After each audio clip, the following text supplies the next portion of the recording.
Narito ang mga pinakamainit na balita ngayong tanghali.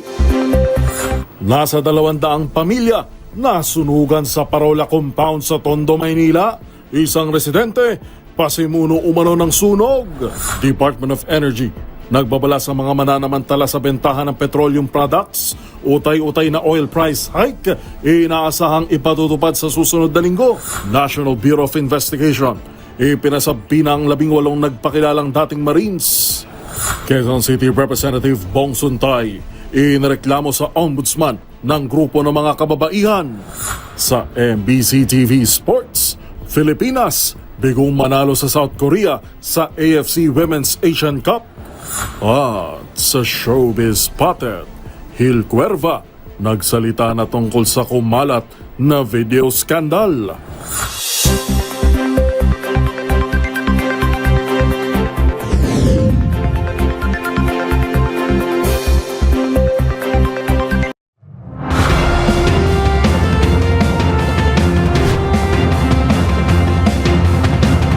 Bawat balita, makabuluhan. Bawat kwento, makapangyarihan. Boses ng Pilipino para sa Pilipino. Live mula sa MBC TV Studio. MBC TV Network News.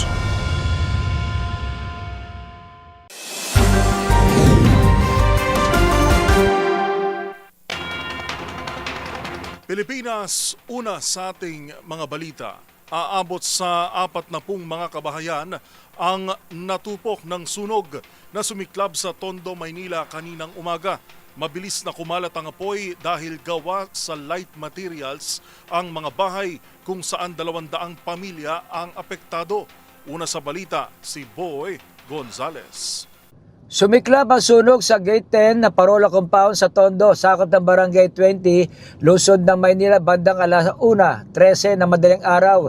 Ayon sa Bureau of Fire Protection, na mabilis kumalat ang apoy dahil karamihan sa mga bahay ay gawa sa light materials.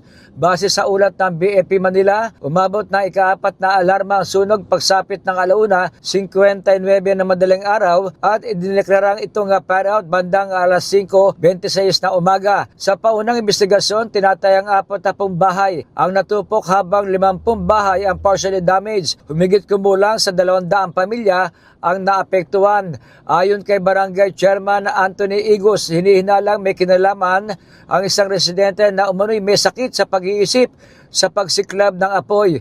Base sa kwento ng mga saksi, ang lalaking kilala bilang Elias Toto ay may dalang gas at umano'y sinadya ang pagsunog. Parang sinadya yung pagkasunog ng kanilang bahay. Kasi nag-upisa sa second floor ng bahay. Nagulat na lang yung mga tao, nagsisigawan na, mabilis yung pagkadaw ng kapoy kasi yung bahay po, like nila yung bahay na nakaligid. Ikinuwento rin ng mga residente na umakyat umano ang suspect sa ikalawang palapag at doon nagsindi o nagsaboy ng gas.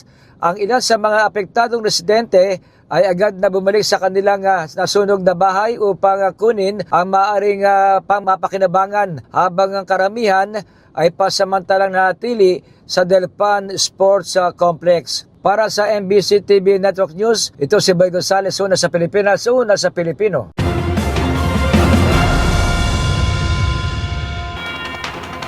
Nagpaalala ang Department of Energy o DOE sa mga oil company na mananagot ito sa oras na samantalahin ang posibleng taas presyo sa mga produktong petrolyo, habang hindi patiyak ang itataas nito na nakaambang utay-utayin simula sa susunod na linggo.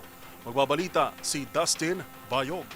Nagbabala ang Department of Energy sa mga kumpanyang mananamantala sa posibleng epekto sa presyo ng produktong petrolyo dahil sa tensyon sa gitnang silangan. Ayon kay DOE Secretary Sharon Garin, nagsasagawa na ito ng monitoring sa mga oil industry, kasunod namang ulat sa posibleng profiteering o labis na taas presyo at hoarding o higit na pag-imbak ng mga produktong petrolyo. Paalala ng DOE, ito ay lumalabag sa ilang mga batas, kabilang Republic Act No. 7581 o Price Act, kung saan kulong at multang maaring ipataw sa mga magmamanipula ng mga presyo. Kabilang din ang Presidential Decree No. 1865 na may kalakip ding kulong at multa ang pag-hoard at pag-overprice sa mga produktong petrolyo. Sa ngayon kasalukuyang bine-verify pa ng DOE ang mga ulat sa Luzon at Mindanao na muna'y nangyayari ang pag-hoard, pagmanipula ng presyo at maging ang pagtanggi ng pagbenta nito sa mga motorista. Samantala planong ipatupad sa susunod na linggo ang pag-utay-utay sa taas presyo ng petrolyo upang makabuelo sa mga motorista. Ayon sa kalihim, handang makipagtulungan ng mga oil company sa isasagawang pag-utay-utay, bagaman sa weekend pa malalaman ang inaasahang taas presyo na magiging epektibo sa Martes.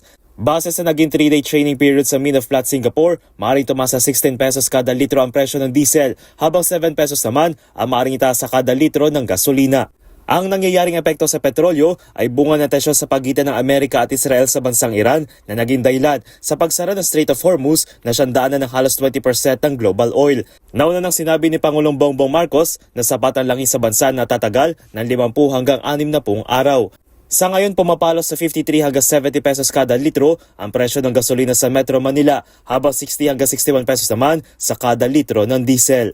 Para sa MBC TV Network News, ito si Dustin Bayog ng DZRH TV. Una sa Pilipinas, una sa Pilipino.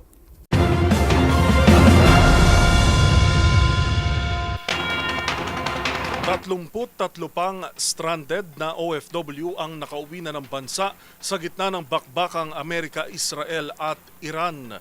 Sakay ng Emirates Flight EK336, lumapag ang ating mga kababayan sa Terminal 3 ng Ninoy Aquino International Airport ngayong umaga. Sinalubong sila ni DMW Secretary Hans Leo Kakdak at iba pang opisyal ng pamahalaan. Binigyan ng OFWs ng tulong at suporta ng iba't ibang ahensya ng gobyerno gaya ng DMW, Overseas Workers Welfare Administration o OWA at Department of Social Welfare and Development o DSWD. Halos 2,000 Pilipino sa gitnang silangan ang nagpaparipatriate na sa gobyerno. Kahapon 299 o halos 300 na mga Pilipino, kabilang ang 25 OFWs ang nagbalik bansa mula sa Middle East.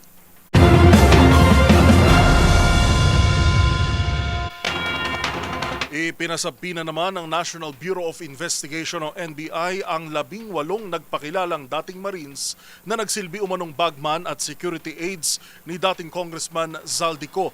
Kinumpirma sa DZRH News ni NBI Director Attorney Melvin Matibag na pinasisipot niya mga ito sa susunod na Miyerkules.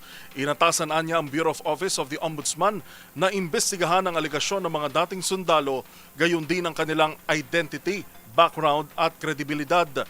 Bubusisiin din ng NBI, sabi ni Matibag, ang kanilang personal knowledge at partisipasyon. Una nang hinimok ng direktor si Attorney Levy Baligod na voluntaryong isumite sa kanila ang affidavit ng mga dating Marines. Idiniin niya na ebidensya ang direksyon ng investigasyon at wala itong intensyong baliwalain o i-discredit ang expose ng kampo.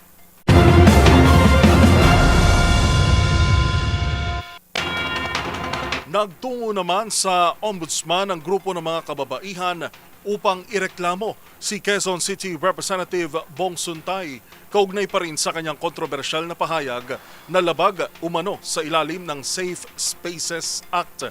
Ang mga detalye tinutukan ni Val Gonzales. Humigit kumulang 100 kababaihan na miyembro ng World March of Women o WMW Pilipinas ang nagkilos protesta sa tanggapan ng Ombudsman ngayong umaga. Mula sa Philippine Children's Hospital o PCMC ay nagmarch ang mga kababaihan patungo ng Ombudsman, bit-bit ang mga placard at mock-up na kulungan bilang pagpapakita ng anilay panawagan ng pananagutan. Ang reklamo ng grupo ay may kinalaman sa anilay hindi raw katanggap-tanggap na remarks ni Quezon City 4th District Congressman Jesus Bong Suntay kay actress Ann Curtis. Ayon kay Jean Enriquez, Executive Director ng Coalition Against Trafficking of Women Asia Pacific, ang pahayag ni Suntay ay sexual na panlalait at pangmamaliit sa kababaihan na dapat panagutan sa ilalim ng batas. Kinasuhan din namin siya sa ilalim po ng Supreme Court Code of Professional Responsibility and Accountability dahil siya po ay isang abogado. Kaya po umaasa kami na lahat po tayo ay malaman ang batas na ito at gayon din po wag na nating palalain ang epekto sa biktima. Tayo po ay patuloy na subaybayan na mangyari agad ang paglalapat ng parusa sa kanya, hindi po sapat ang apology.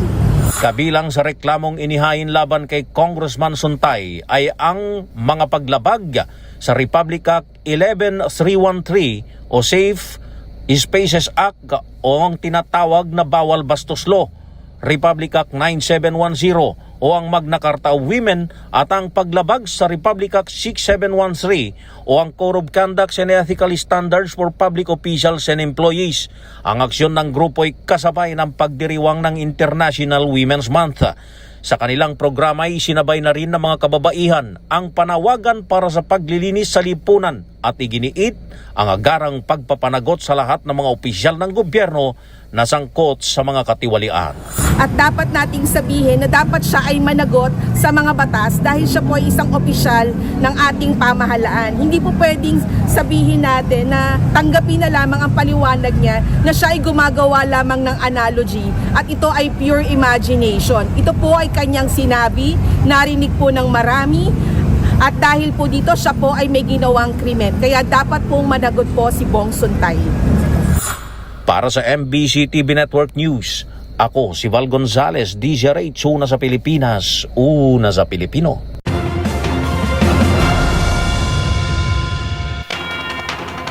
Sa iba pang balita, handa umanong harapin ni Eddie Guillen ng National Irrigation Administration ang isinampang reklamo sa kanya kaugnay sa umano'y anomalya sa bidding ng malalaking proyekto. Ayon sa administrador, walang lutoang nangyari sa mga bidding.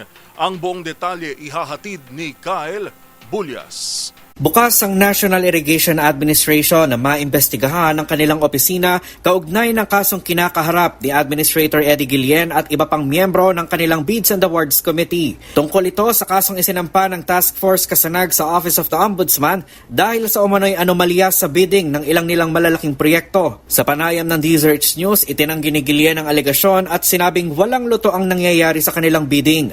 Kabilang sa sinisilip ng chairman ng TFK na si John Chong ang umano'y irregularidad sa proyektong San Felipe Earthfill Dam sa Ilocos Region. Pero ayon kay Guillen, 2 beses nagkaroon ng bidding dito. At kung ito ay mananipula, una pa lang dapat aniya ay nai-award na ito. Kung may bidding sa NIA po, ilang beses po yung malalaking project natin, yung Tumawini, 2 beses na pong naribigyan natin yun eh. 2 beses na.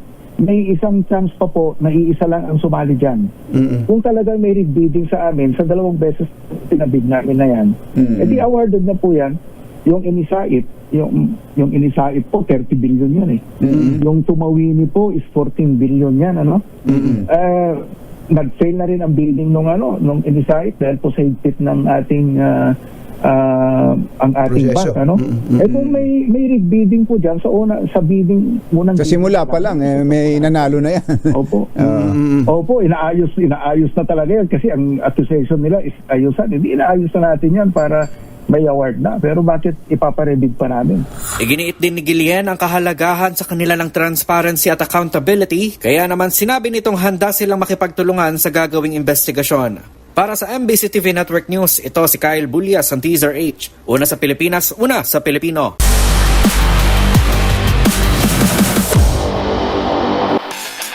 Sa mundo ng football, muling nabigo ang Pilipinas na makakuha ng panalo kontra naman sa South Korea para sa AFC Women's Asian Cup. Ang mga detalye sa report ni Matchpoint, Mili Borja. Nakakuha ng ikalawang sunod na pagkatalo ang Philippine Women's National Football Team matapos malasapang 0-3 na pagkabigo kontra South Korea Women's National Football Team sa AFC Women's Asian Cup noong Huwebes. Nakalamang na ang South Korea ng 2-0 sa halftime matapos ang mga goal ni na Jong Yu-gyong sa ika-12 minuto at Park Soo-jong pagkalipas ng 3 minuto. Tinalo ni Park ang goalkeeper na si Olivia McDaniel sa pamamagitan ng tirang tumamay sa itaas ng sulok ng goal. Sa ika-45 minuto, muntik nang makabawi ang Pilipinas matapos ang malayong tira ni Carley Friles, ngunit naharang ito ng goalkeeper ng South Korea. Tuluyang pinalawak ng South Korea ang lamang nang makapagtala ng ikatlong goal si Moon Yoon-ju sa 56 minutes. Ayon kay Angie Bird, maliliit na pagkakamali sa depensa ang naging dahilan ng pagkatalo ng koponan.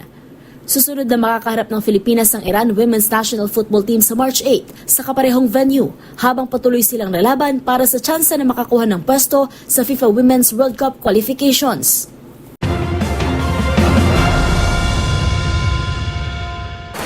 Darito mga balitang dapat ninyong abangan. 3 Pinoy na nadiskubreng espiya ng China nakikipagtulungan na umano sa mga otoridad. Sa MBC TV Global, US Congress hearing na uwi sa pisikalan. Dating US Marine na balian ng kamay nang magprotesta laban sa tensyon sa Middle East. At sa Showbiz Spotted Cup of Joe, first ever OPM act na magtatanghal sa Philippine Sports Stadium. Lahat ng yan sa pagbabalik ng MBC TV Network News.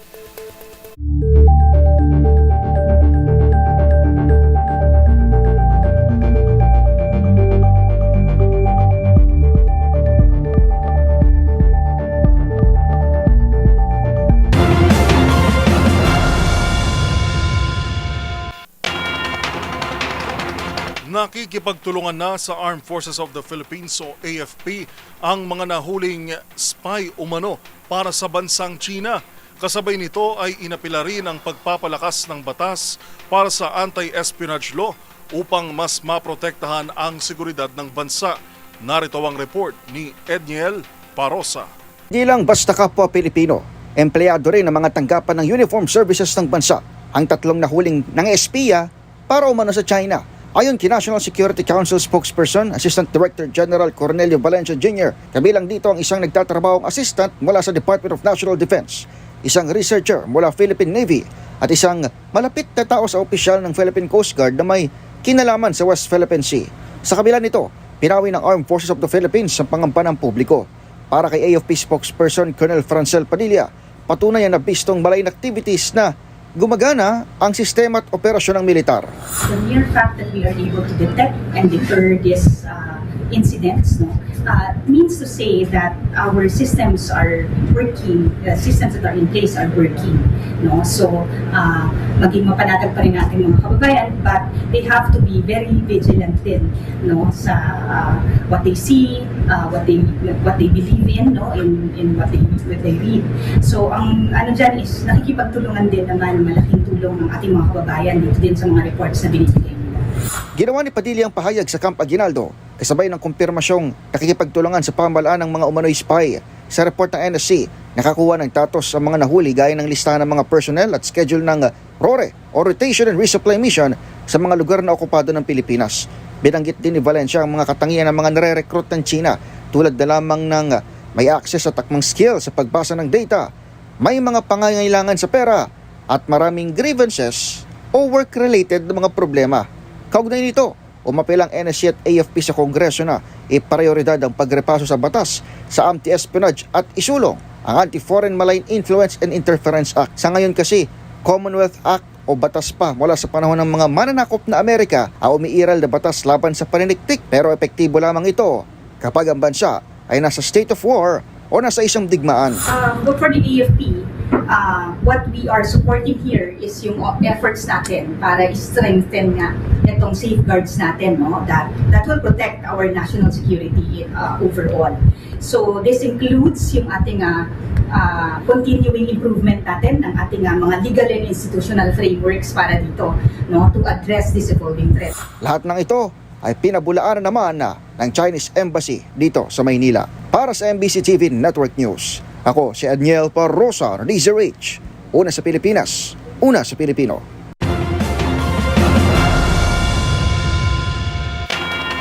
Tiniyak naman sa Kamara na hindi maapektuhan ng panukalang tanggalin ang travel tax sa mga ahensyang dito kumukuha ng pondo. Ayon sa komite, mas malaki ang kikitain ng bansa kung mawawala ang travel tax dahil mas marami ng Pilipino ang nanaising bumiyahe. Magbabalita si Milky Regunan. Tiniyak ng House Ways and Means Committee sa mga ahensyang matatanggap ng benepisyo mula sa koleksyon ng travel tax na patuloy silang matatanggap ng pondo. Ito ang sinabi ni Marikina Representative Miro Kimbo, chair ng komite, sa harap ng isinusulong na pagbuwag sa 50-year-old na batas na nagpapataw ng buwis sa lahat ng outbound travel. Ayon kay Kimbo, wala ng relevance ang naturang batas dahil hadlang din ito sa pagiging competitive ng Pilipinas sa ibang mga bansa sa Asia bilang tourism destination. Sa ilalim ng kasalukuyang ordinaryang batas, ang kita mula sa travel tax ay pinaghahatian ng Tourism Infrastructure and Enterprise Zone Authority o CHESA, Commission on Higher Education, National Commission for Culture and the Arts at ang natitirang 10% ay para sa mga infrastructure development, education at heritage preservation. Nilinaw ni Kimbo hindi papayag ang komiteng maapektuhan ang naturang mga programa pero merong overall economic benefit kapag tatanggalin ang travel tax dahil mas marami ang gusto ng bumiyahe. Batay sa datos, sinabi ni Kimbo, 7.5 billion pesos ang mawawala sa gobyerno kapag inalis ang travel tax. Pero tinatayang 22 billion pesos ang kikitain sa forma ng income tax dahil mas marami ang babiyahe at mas malaki ang kanilang kikitain. Dagdag pa ni Kimbo, 7 million Filipinos ang bumabiyahe taon-taon na reflection ng mas maayos na budget ng pamilya, increased mobility at ang mga biyahe hindi na lamang ngayon sa mga mayaman kundi maging sa mga kabataan. Para sa MBC TV Network News, ako si Milk Regunan, una sa Pilipinas, una sa Pilipino.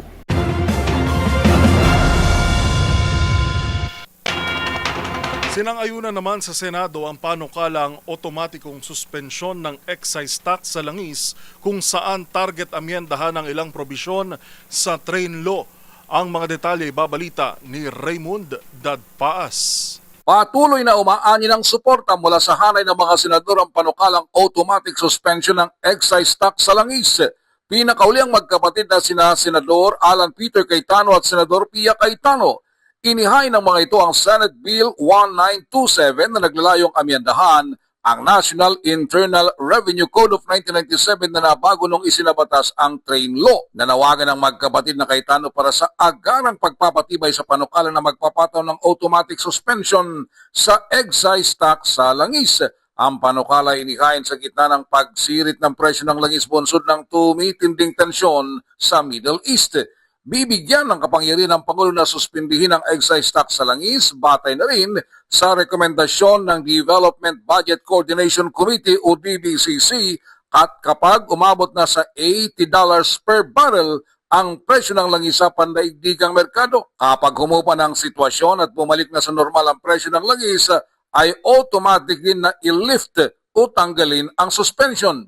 Giit ni na Cayetano, makatutulong ito para mabilis na makatugon ng gobyerno, mapigilan ang tuloy-tuloy na pagtaas ng presyo ng langis at maprotektahan ang mga mamimili. Nauna nang nagpahayag ng suporta sa suspension ng excise tax sa langis sina Senador Erwin Tulfo, Senador Rafi Tulfo, Joel Villanueva, Juan Miguel Subiri, Risa Hontiveros, Kiko Pangilinan, JV Ejercito at Senador Francis Cheese Escudero. Para sa MBC TV Network News, ito si Raymond Dadpaas ng DZRH, una sa Pilipinas, una sa Pilipino.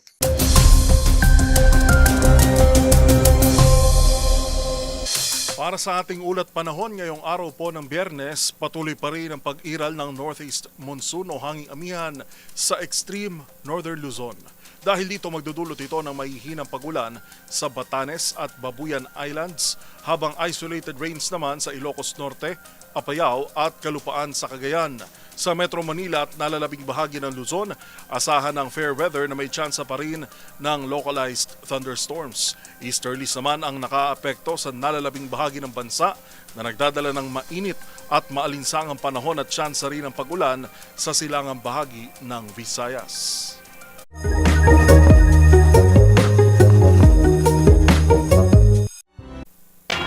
Samantala, usapang trivia naman tayo. Alam mo ba na may hayop na literal na tulog is life? Dahil kaya ng hayop na ito na matulog ng hindi lang more than 8 hours, kundi hanggang 3 taon. May sana all.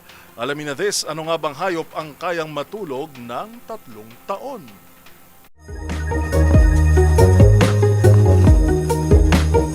Kapag sobrang init o sobrang tuyo ng panahon, hindi makakahinga ng maayos ang mga snail o suso at nauubos ang humid sa kanilang katawan.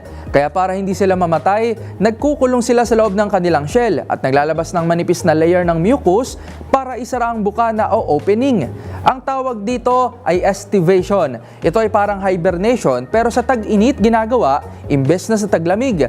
Sa panahon ng estivation, sobrang bumabagal ang metabolism ng snail. Hindi sila kumakain, umiinom o o maski gumagalaw, halos lahat ng proseso sa kanilang katawan ay parang nakapos.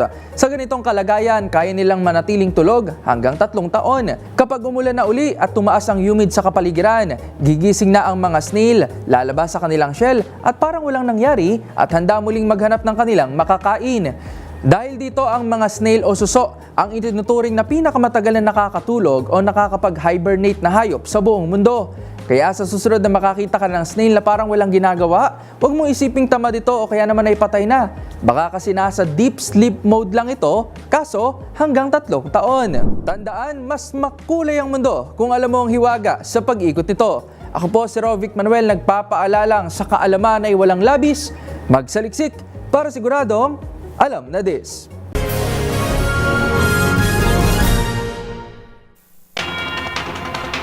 No one wants to fight for Israel. Yan ang naging matapang na pahayag ng nag-viral na dating US Marine bago ito persahang palabasin ng congressional hearing para sa pagtalakay na nagpapatuloy sa tensyon sa Middle East. Ang mga balita mula sa ibayong dagat tinutukan sa Global Headlines Report ni James Galange.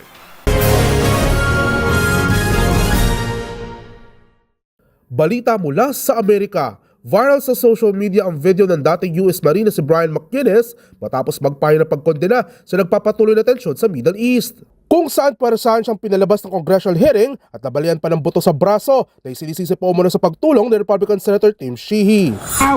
No one wants to fight for Israel! His hand! Oh! His hand! Nakatakdang tumakbong senador si McGuinness sa ilalim ng Green Party sa North Carolina sa darating na US midterm elections na nakilala sa pag-criticize ng gobyerno, partikular na sa managihakbang nito sa pag-atake sa Iran. Paliniwala ng Marine veteran na ang Amerika ay para na raw umano isang Zionist country dahil hinahayaan na lamang nito ang Israel na gawin ang gusto nito at malawakin ang impluwensya o teritoryo sa mga kalapit na bansa. Sa iba pang balita, itinaas naman ng China ang budget nito para sa military spending na 7% ngayong taon, kasunod ng paghahanda nito sa posibleng pag-alyansa ng Amerika at Taiwan, kung saan planong gumastos ng Beijing na mahigit 1.9 trillion yuan o mahigit 276 billion US dollars para sa magpapalakas ng naval power nito, gayon din sa mga magiging sahod ng kanilang militar.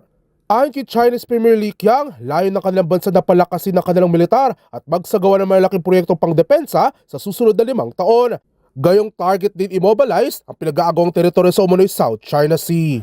At yan naman nakalap nating balita mula sa iba't ibang panig ng mundo. Para sa MBC TV Network News, ito si James Galange ng DZRH TV, una sa Pilipinas, una sa Pilipino.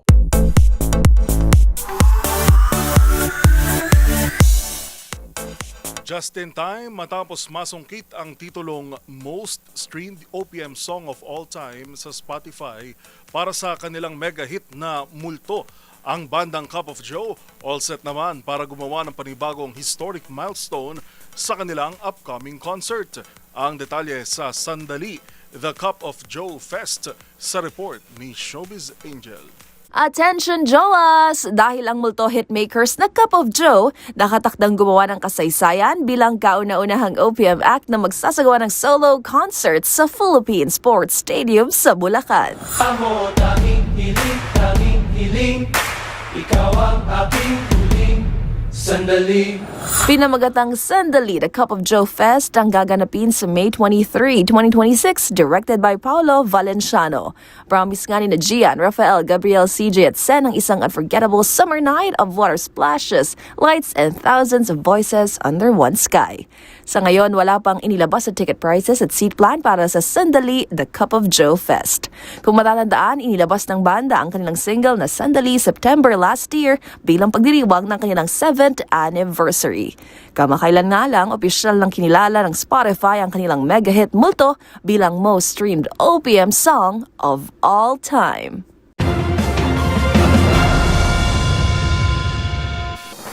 Abangan sa aming pagbabalik, lalaki timbog sa buy-bust operation sa Dagupan, Pangasinan. Sa MBC TV Sports, nakababatang kapatid ni Carlos Yulo na si Carl Eldrew lusot na sa floor exercises finals sa FIG World Cup. At sa TNVS, pangmalakasang jeep na may Wi-Fi, cashless payment at electric fan. Patok sa netizens. Yan at marami pang iba sa pagbabalik ng MBC TV Network News.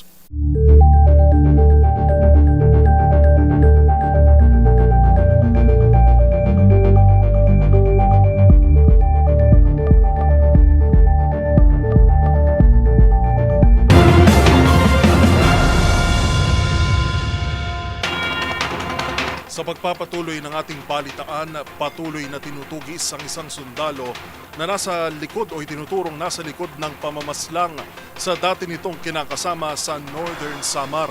Yan at ang iba pang mga rumarapidong balita mula sa probinsya, hatid ng iba't ibang istasyon sa ilalim ng MBC Media Group.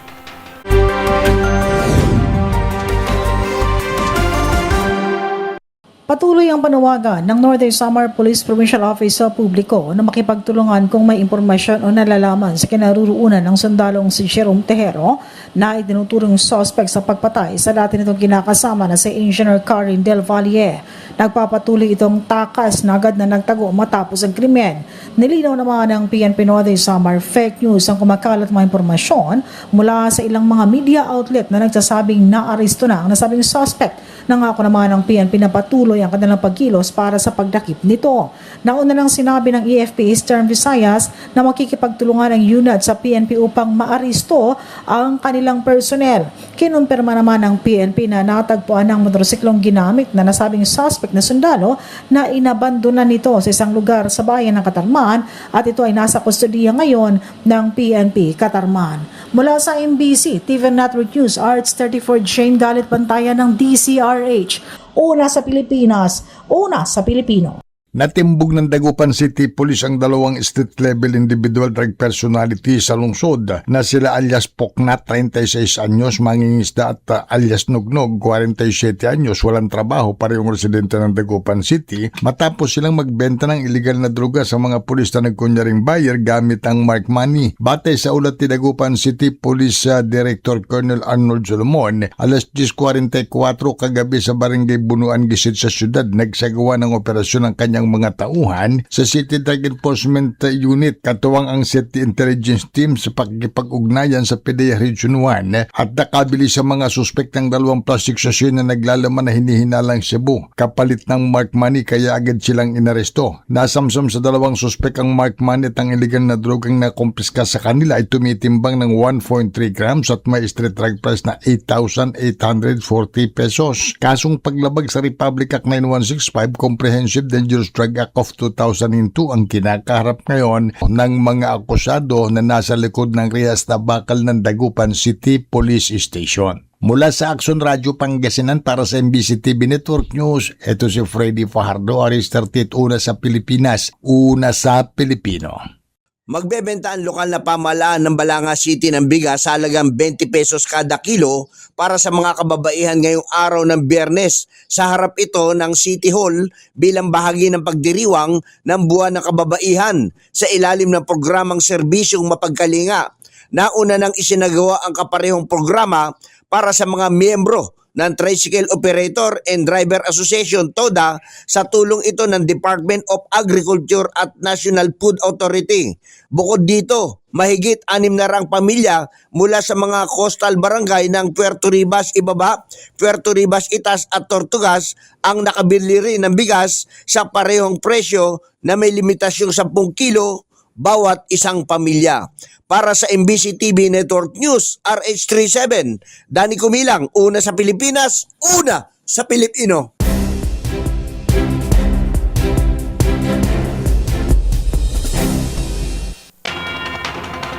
Jeepney Pro Max. Tila yan ang peg ng isang jeep na ito na nag-viral sa social media. Taliwas kasi sa tipikal na jeep na sasakay ka lang, uupo at bibiyahe na. Ang jeep na ito, pwede ka pang mag-wifi ng libre, magpahangin dahil sa electric fan ito at pwede pang magbayad via GCash o e-wallet. Ang maangas na jeep na yan, panoorin sa trending report ni Rovic Manuel. Viral ngayon ang isang post ng commuter na ito sa TikTok dahil sa kakaiba at tila high-end na biyahe experience nito sa isang jeep. Sa video na pinost ng uploader na si Abby Reyes sa kanyang TikTok account, makikita ang kamanghamanghang features ng jeep na kanyang nasakyan. Hindi lang kasi malinis o mahaba ang jeep dahil mayroon din kasi itong free wifi na talagang ma-access ng mga pasahero para hindi mainip sa traffic. Kung init naman ang pag-uusapan, kahit bukas ang bintana ay ramdam pa rin ang presko dahil mayroon mismong electric fan sa loob. Idagdag mo pa dyan ang pagbabayad ng hindi lang cash dahil tumatanggap din sila ng GCash, Maya at Shopee Pay payment. Hindi rin pwedeng mag 1, 2, 3 dahil equipped din ang jeep ng CCTVs, kaya't huli ka talaga pag hindi ka nagbayad. At ang kumumpleto, syempre hindi rin mawawala ang cleanliness ng jeep dahil may libre ring alcohol para sa mga pasahero kapag sasakay ka sa jeep ni Manong. Ayon sa uploader, tila Jeepney Pro Max talaga ang experience sa jeep. Samot-saring reaction din ang natanggap ng viral video na yan simula sa netizens. Ayon sa kanila, mukhang ginagawa na lamang daw itong pampalipas oras ni Manong dahil mukhang successful naman ito sa buhay. Ayon pa sa netizen na ito, mas modern pa nga daw ito kaysa sa modern na jeep. Habang ang ibang netizen, binahagi ang kanilang experience sa pagsakay sa Jeepney Pro Max. Sa ngayon, mayroon ng higit 5 million views ang viral video na yan sa TikTok at may higit 700,000 reactions mula sa mga netizen. Para sa DZRH TV, ito si Rovic Manuel. Una sa Pilipinas, una sa Pilipino.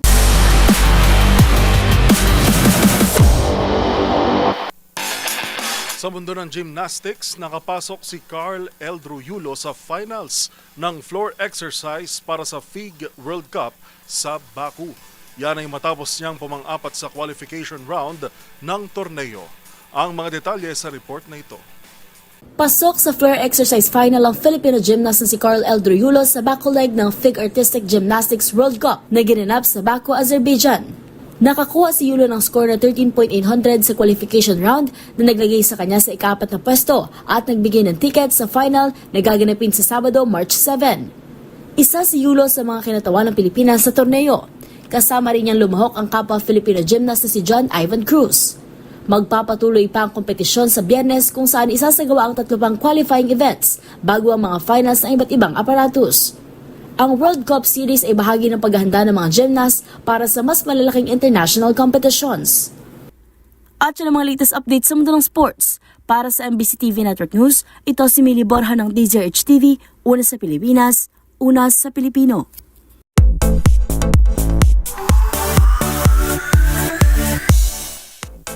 Kamakailan lang pinagpiestahan sa social media ang kumalat na video ng ilang kilalang personalidad. At kaugnay nga niyan, naglabas na ng kanyang panig ang kapuso actor na si Gil Cuerva. Narito ang Showbiz Report. Naglabas na ng pahayag ang aktor na si Gil Cuerva kasunod ng kumalat na video scandal online. Ayon kay Gil, kinunan ito ng walang pahintulot. Wala raw siyang kaalam-alam na ni-record pala ang naturang private moment. Kasunod niyan, nagbabala ang kapuso star na ang paggamit ng hidden camera at pagpapakalat ng ganoong video ay seryosong paglabag sa kanyang privacy at itinuturing na isang mabigat na krimen. Nagpasalamat naman ito sa suporta ng pamilya at kaibigan, kaya din sa lahat ng dumepensa sa kanya. Tinapos ng aktor ang pahayag sa pagtitiyak na okay siya at mensaheng life goes on. Ito na anya ang huling pagkakataon na magsasalita si Gil Cuerva tungkol dito. Pero bukod sa aktor, isa rin ang komedyante at dancer na si Nico Natividad sa mga nadadawit sa kumalat na video scandal. At sa gitna ng issue, kagabi, naglabas ito ng isang maikling I am sorry sa kanyang social media account. Para sa MBC TV Network News, ito ang Showbiz Angel ng DZRH TV. Una sa Pilipinas, una sa Pilipino.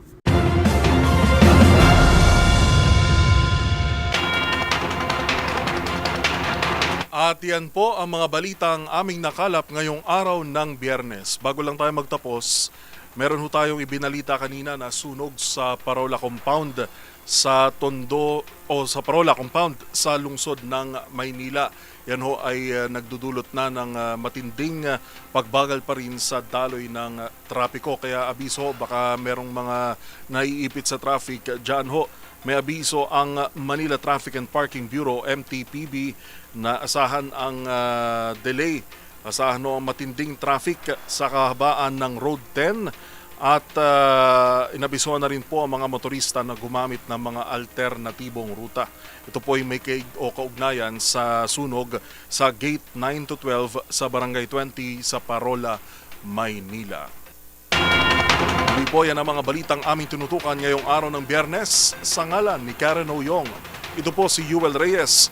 Magkita-kita tayo muli sa susunod na linggo para sa mga balitang makabuluhan, mga kwentong makapangyarihan.